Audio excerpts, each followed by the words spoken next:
The year is 1980, and they were closer to World War II than they are to today. It's 45 years ago, and they were 35 years from the end of World War II. That's crazy. This is The Big Red One. 1942. There probably wasn't a worse way to grow up. Don't panic. It's a bushwhack. There was Griff, Vinci, Zan, and Johnson. And then there was the sergeant. He made the patch they wore on their shoulders. He made the Big Red One. Do you know what they call you four guys? Sergeant's Four Horsemen. This is the Big Red One. Hello, everybody. Welcome back to another episode of Movie Punditry's Random Rewatch. This is Mike, and this is the show, as you know, where we pull an old movie off the shelf. Sometimes it's a classic, sometimes it's a forgotten gem, sometimes it's just a silly movie, and we give it a deep dive. Today we are back in 1980. As you know, we do movies that are between 20 and 45 years old, and the last show of the year, we do a movie that is from the year that is going out and will not be talked about anymore. So that's 1980, and we are doing The Big Red One. Now, maybe you're only vaguely aware of this movie as Luke Skywalker Goes to War, and that's fair. Or maybe you know it as a Lee Marvin movie. Lee Marvin, the legendary Hollywood tough guy. That's fair as well. But this film's a lot more than that. We'll get to that in a sec. I really remember going to see this film. This is one of the few movies that I remember going to see with my father in the theater. I was like 12 years old, and he loved war movies. We were always watching war movies at home, especially World War II movies. Tora, Tora, Tora, Midway, In Harm's Way, all those things. But this movie came out, and he was really excited to go see it. And so I remember going to go see it with him and really being affected by it because this movie doesn't really pull any punches. This isn't really your typical Hollywood war movie. This is more of a video biography, if you will, or almost a documentary. It's really told from kind of a first-person point of view, and it really reflects the experiences of its creator, its filmmaker, director Sam Fuller, who was a soldier in the 1st Infantry in World War II and went through a lot of the same things that the characters in this film went through.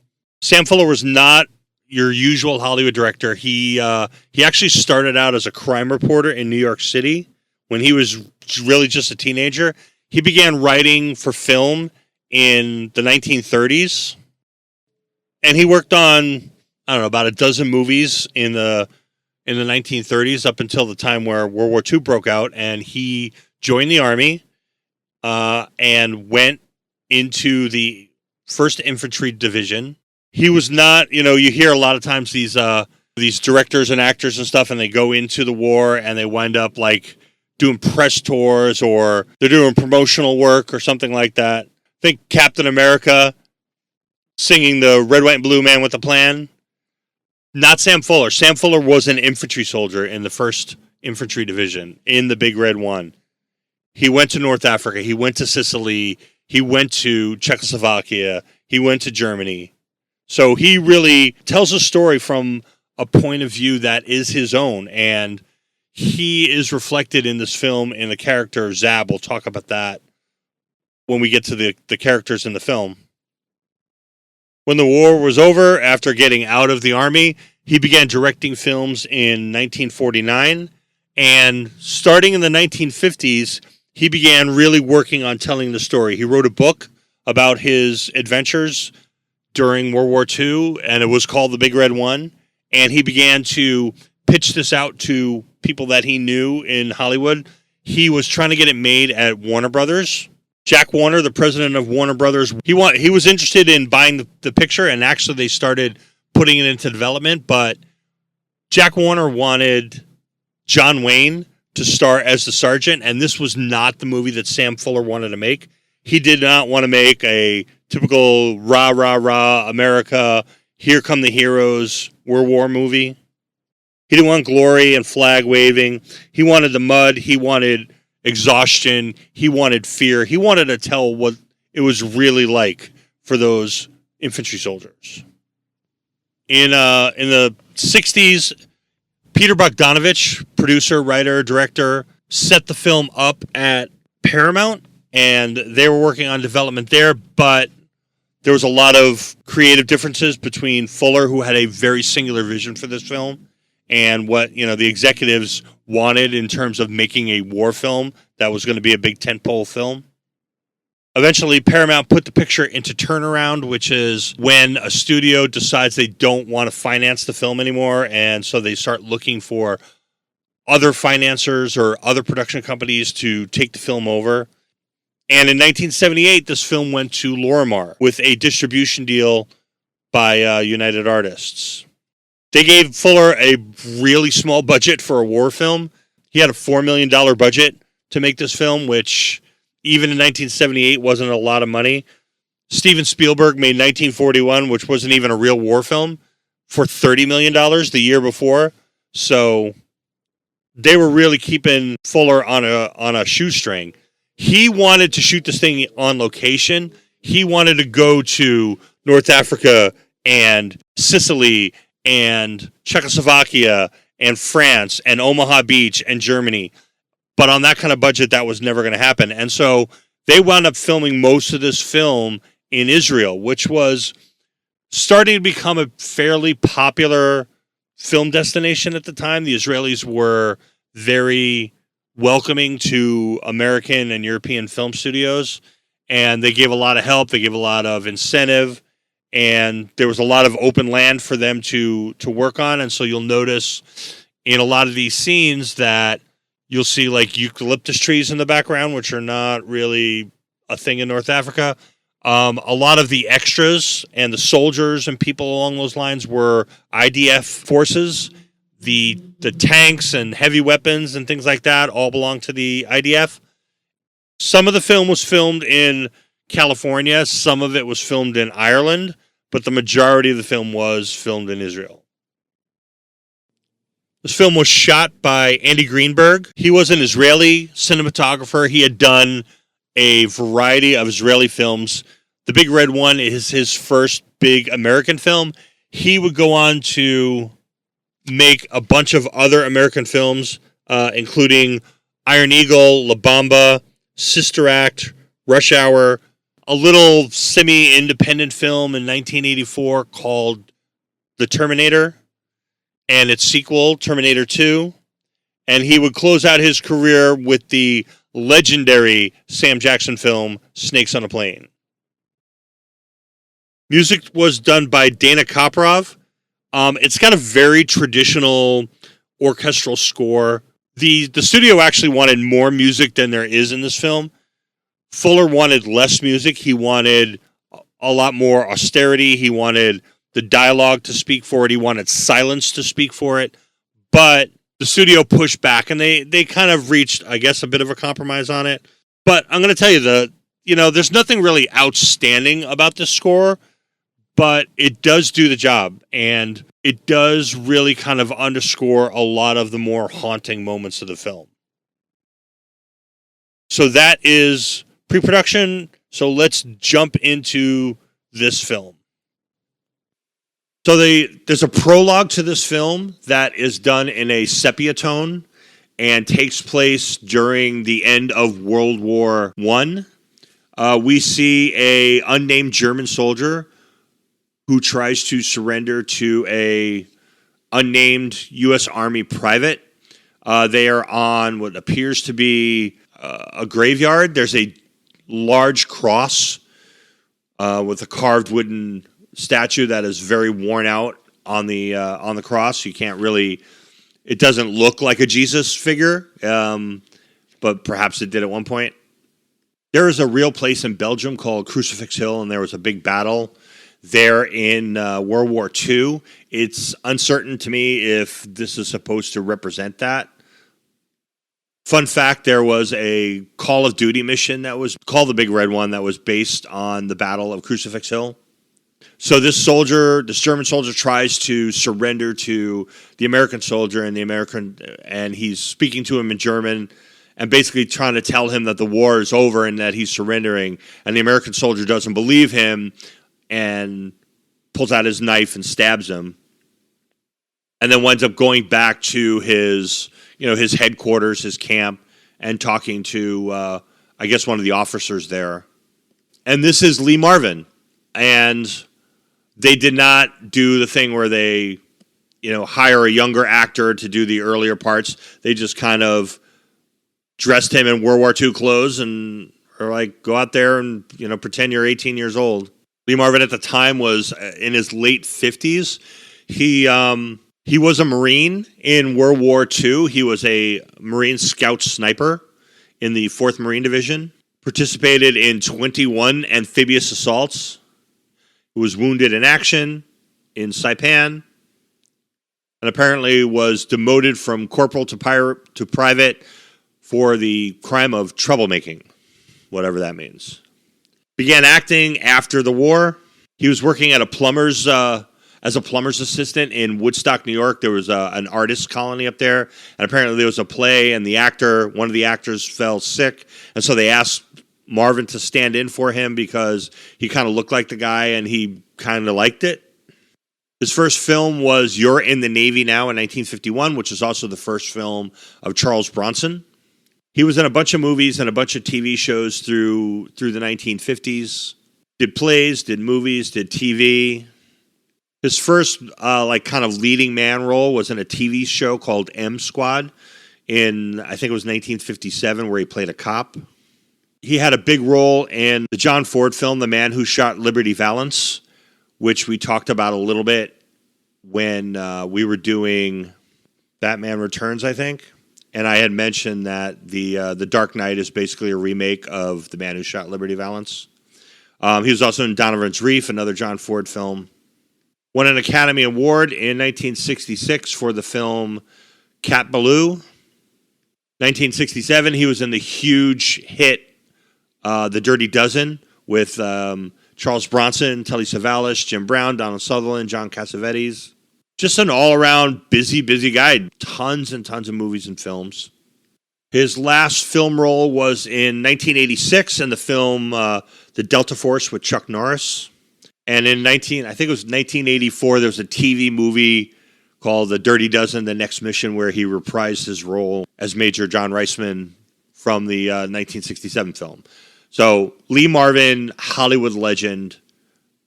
So anyway, he tells the officer here that he killed this guy and that the guy was trying to lie to him, and the officer had to break the news to him. Yell out anything? Well, the same old Kaiser stuff. The war's over, all that junk. The armistice was signed at 11 o'clock this morning. The war's been over for 4 hours. Well, you didn't know it was over.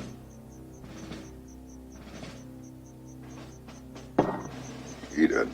So we jump forward in time, and now we are in World War II. We are in North Africa.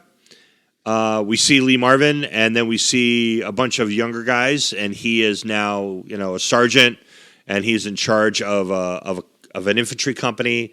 And we start to meet the company via a narration of one of the characters, and this is Robert Carradine. Some fans may recognize him as Lewis from the Revenge of the Nerds film series. His one brother, Keith Carradine, who was in Deadwood, Dexter, Fargo, Big Bang Theory. His other brother, David Carradine, was in the TV series Kung Fu, was in Kill Bill. The Carradine family is one of those families. And Robert plays a character called Zab, who is an aspiring writer. And he is basically narrating the war. And he narrates us through introductions to the rest of the cast. First Platoon I Company 16th Infantry. He called us his wet noses. Griff, he was a hell of a sharpshooter. Johnson was a pig farmer with hemorrhoids.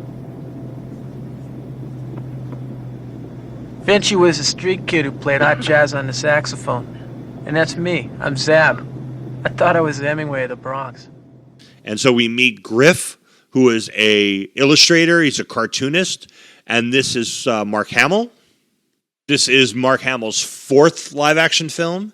He had been in a little thing called Star Wars in 1977, a really weird film called Corvette Summer in 1978, and then in 1980 he's in The Empire Strikes Back and The Big Red One. So this is his first real step out of Star Wars into a serious film, because I am not counting Corvette Summer as a serious film by any stretch of the imagination.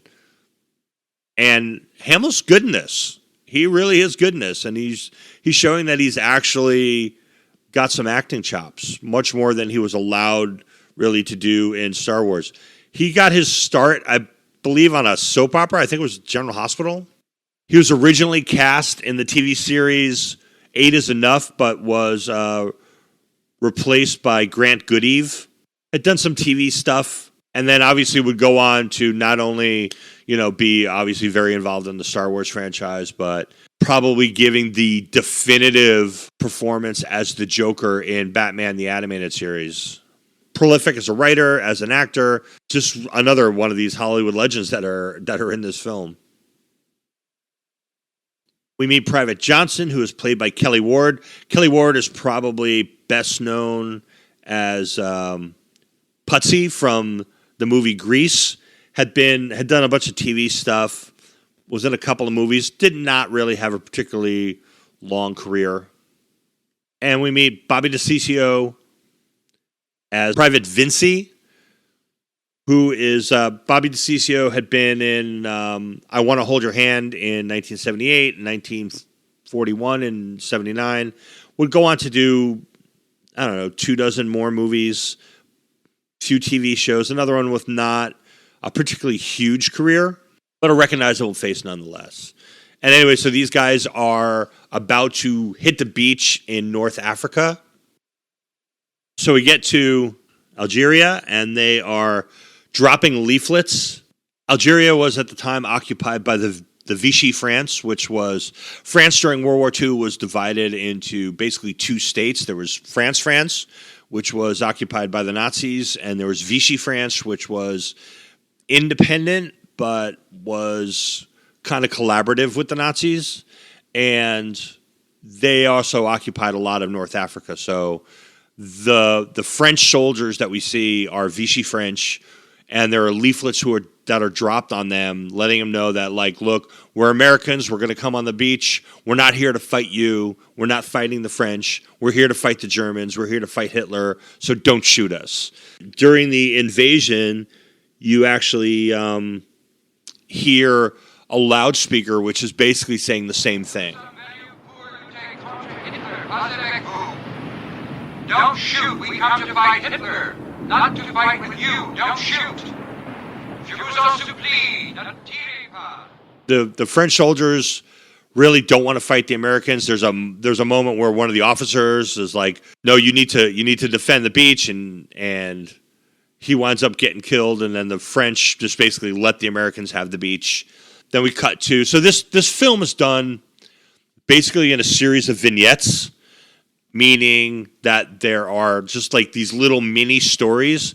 It starts in Africa, goes to Sicily, goes to Germany, goes to this thing happens, this thing happens, this thing happens, and they're all kind of little self-contained stories. So at this moment in Algeria, we've had the battle, and now we have kind of a moment where the squad is relaxing a bit, and they're taking a meal, and we see during the battle that Griff, Mark Hamill's character, even though he's a sharpshooter, he doesn't want to shoot anybody.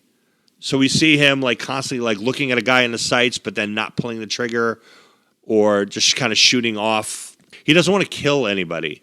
And he has this conversation with the sergeant, with Possum, and where he talks to him, and Possum basically kind of explains his philosophy on things.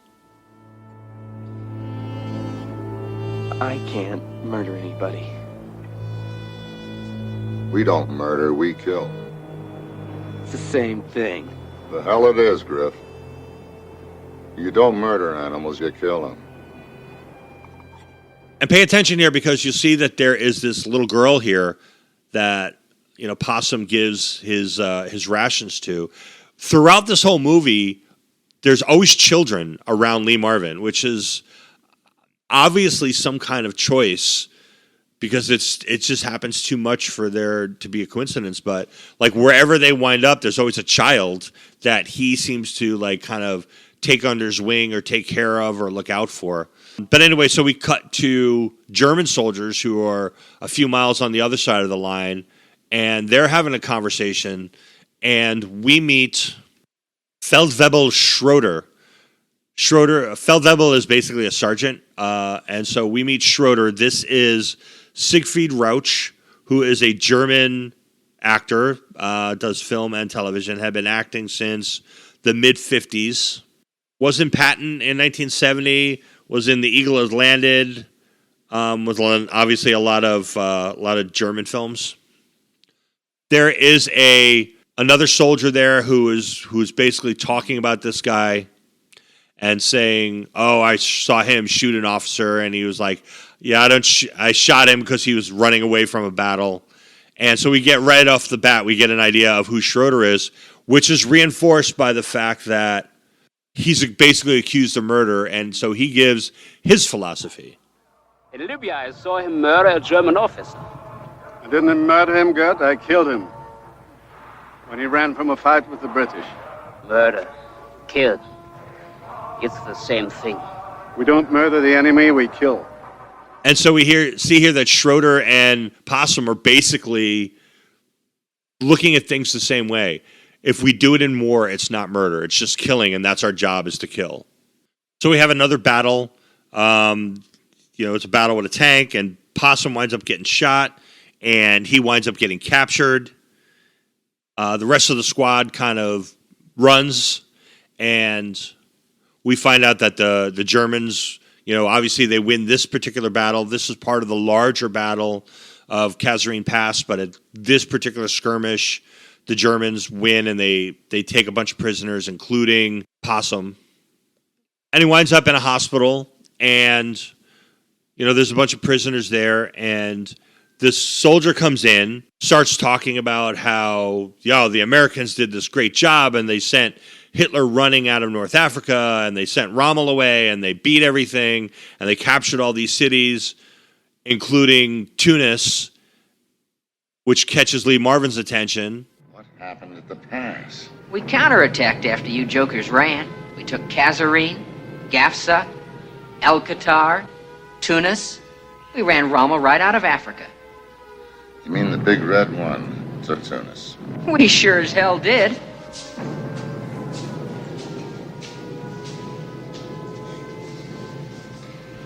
This is Tunis. But eventually he winds up getting out and making his way back to his platoon. Funny scene of him, he's got a face covering on, like the Arab headdress thing to protect him from the sun, and then he's got one across his face, and he's smoking a cigar through it. But he winds up meeting up with the rest of his platoon, and now there's only the four of them who are left. Everybody else was killed. And we find out that they are going next to Sicily. This invasion wasn't going to be like North Africa. The beach would be heavily defended. So now at least we could all go to Sicily and get killed together. So there's another couple of battles. There's another child who, in this case, is walking with a wagon that's being towed by a donkey that has his dead mother's body in it.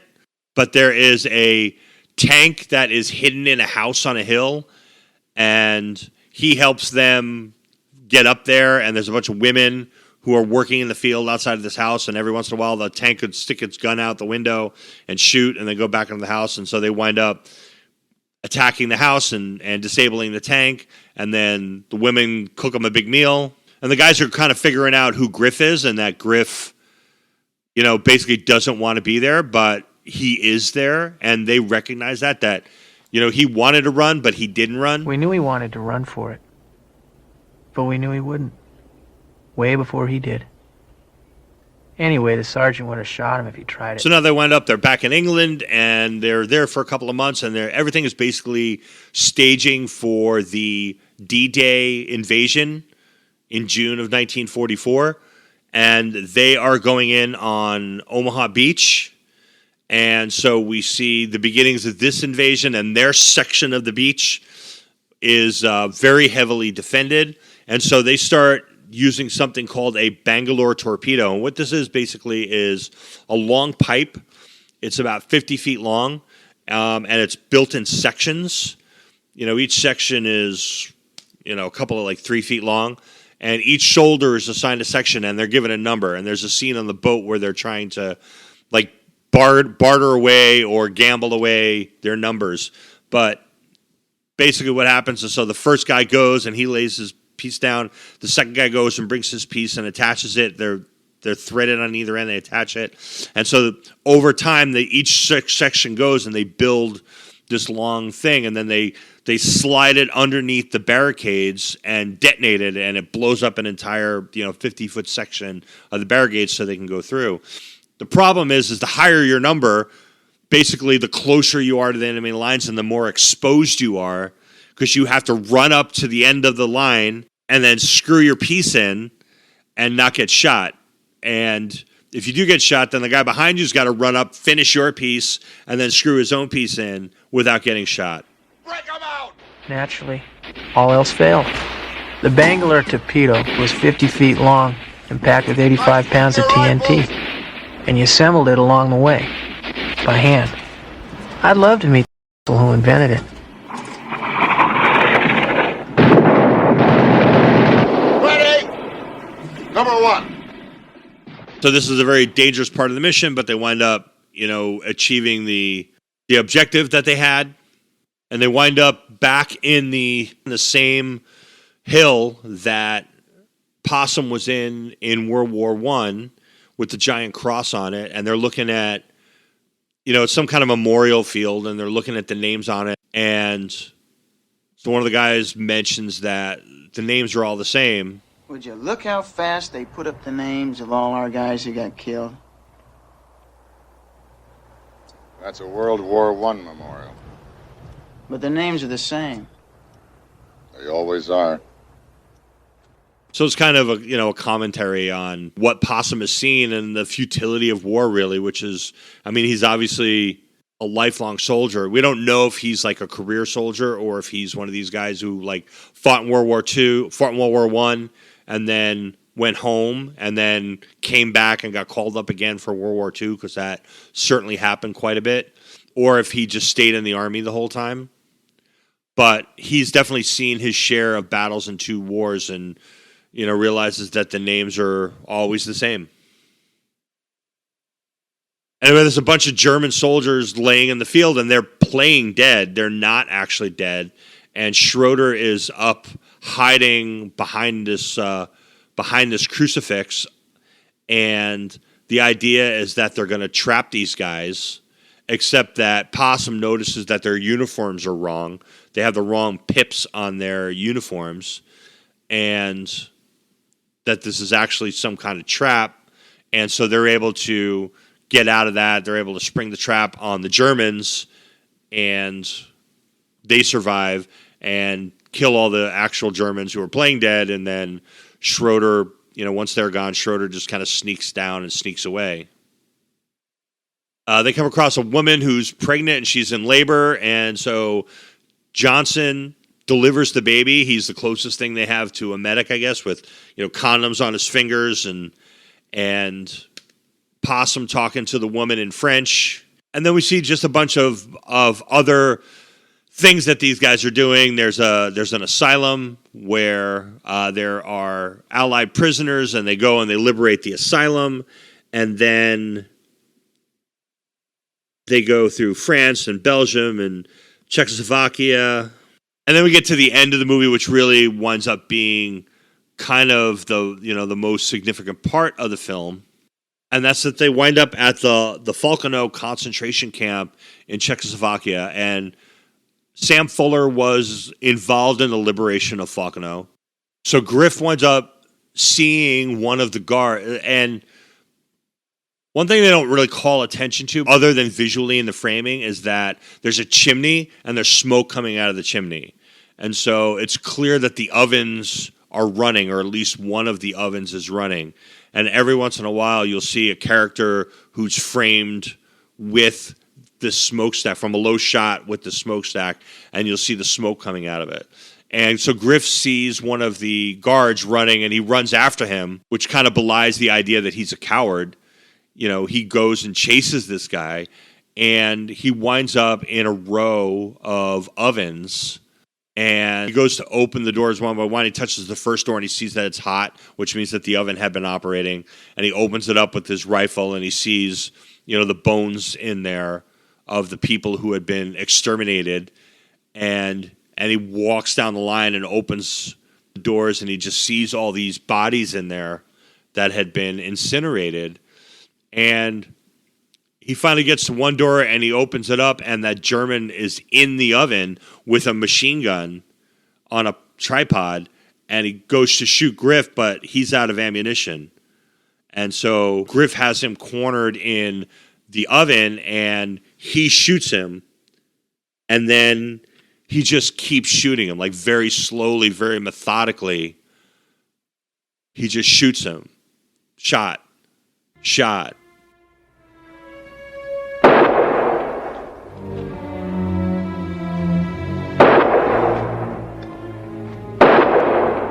He's almost catatonic in doing it. And there's one really incredible shot from basically inside the oven from the point of view, and you see Griff in the door just shooting into the space, and Possum comes up behind him, and Griff runs out of ammunition in his rifle, and Possum just reaches into his pocket and pulls out another clip and hands it to him, and then walks away, and Griff reloads his rifle and starts shooting again. And he's obviously, you know, purging whatever this demon is that he's has inside of him that has been released by what he's witnessed, the horrors that he's witnessed at Falconeau. And it's really a movie. I mean, it's the thing that I remember most about this movie is that one sequence of Mark Hamill doing that.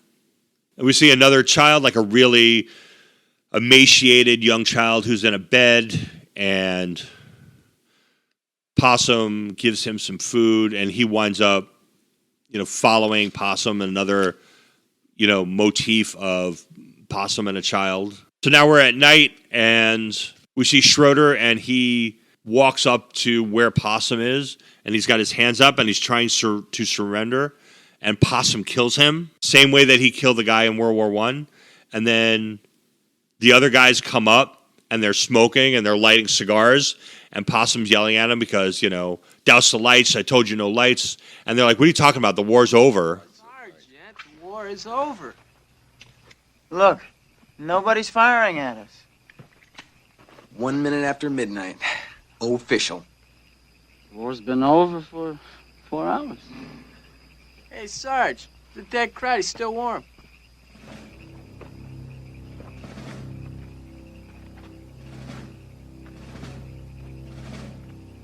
You didn't know it was over.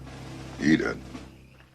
And so they find out that this guy is still breathing, or he starts to move, and they're like, hey, this guy's alive. And so the film ends with them trying to save this guy in a way, I guess, bringing redemption to Possum for this thing that he's been carrying since World War I, if they can save him. And then there's a final narration where Zab just kind of wraps things up and talks about the similarities between the German soldiers and the American soldiers. The final joke of the whole war. I mean, we had more in common with him than with all our replacements who got killed whose names we never even knew. We'd all made it through. We were alive. I'm going to dedicate my book to those who shot but didn't get shot, because it's about survivors. And surviving is the only glory in war, if you know what I mean. And so that's it. That's really the end of the film. So how did we wind up doing? This film was released on May 16th, 1980 in the Cannes Film Festival. It was entered in competition and wound up losing the Palme d'Or to All That Jazz by Bob Fosse, which is a film that we talked about at the end of last year when we wrapped up 1979, and Kagemusha, which is a film by Akira Kurosawa. So you might think that, I mean, this thing's got Luke Skywalker in it. It's got Lee Marvin in it. This thing would be a huge, huge hit. Not really so much. It went up against films like Airplane and Caddyshack. Lormor kind of probably dropped the ball a little bit in marketing this film. They weren't really sure what it was. You know, was it an action film? Was it a drama? They really kind of didn't really create the best marketing campaign for it. If you watch the trailer kind of meanders a little bit. So the film was released into theaters on July 18th, 1980 in the United States. On a budget of $4 million, it made $7.2 million in its theatrical run. It's got a 90% on Rotten Tomatoes. It's got a 77 on Metacritic. Roger Ebert, our guy, gave it 3 out of 4 stars when he reviewed it in 1980. He would revise that in 2004. We'll talk about that in a little bit when the film was re-released and there was a new cut that came out. I really like what he said about this film, though. He said that while this is an expensive, high-class production, expensive being a relative term here, it has the hard, direct, masculine energy of a B-movie. Fuller is not interested in making a sleek, expensive war machine like A Bridge Too Far. He's interested in the simplest, most intimacy-creating camera moves possible. It is one of the most expensive B pictures ever made, and I think that helps fit the subject. A pictures are about generals and strategy. B pictures are about soldiers. I mean, that really says it all. This film takes place during war, but it's not about the war. It's about the soldiers who fight the war. It did not get any Oscar nominations. It did have a really big outing on home video. This was a VHS powerhouse. Constant rental, and a lot of people bought it. In 2004, film critic Richard Schickel worked with the studio to create what was called the reconstruction. So originally, Fuller's original cut was about 4 hours long, and obviously they're not going to release that. The studio made him cut it down. He cut it down to about 2 hours, to 120 minutes. The studio told him it had to be 113 minutes or less. So they got it down to 113 minutes. Fuller was not happy about that. He felt it really took a lot out of the film. In 2004, they added 47 minutes back into the film. Fuller had passed away at that point, but they used his script notes and footage that he had shot that was in the film vault, and they put it all back together. This film is magnificent. If you're going to watch The Big Red One, find the reconstruction and watch it, because it is a much, much better film. So that is it. That is The Big Red One. This is a movie that does not glamorize combat like so many war movies that were popular at the time did. It is a much more grounded film. It also doesn't look away from it. It really kind of dives you into what's going on. And we've looked at other war films. I mean, we talked about Platoon. Apocalypse Now is a few years old at this point.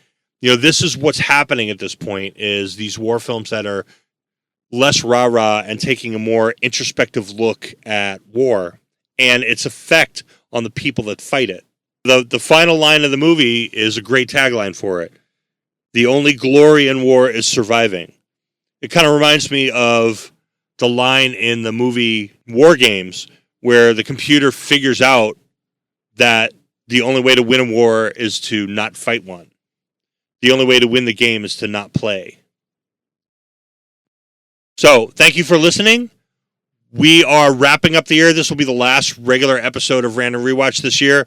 We are going to do, at the beginning of the year, next year, what we did last year. We're just going to do a wrap-up of 1980, send it off with a couple of films that we didn't talk about, we've never done, but deserve a little bit of a mention. And then we dive into 2026, and that means another year that is eligible, and that is the year 2006. And I will mention that there is a certain James Bond film that came out in 2006 that really invented the franchise and might be worth talking about. There's also a really fantastic Mission Impossible film that came out in 2006.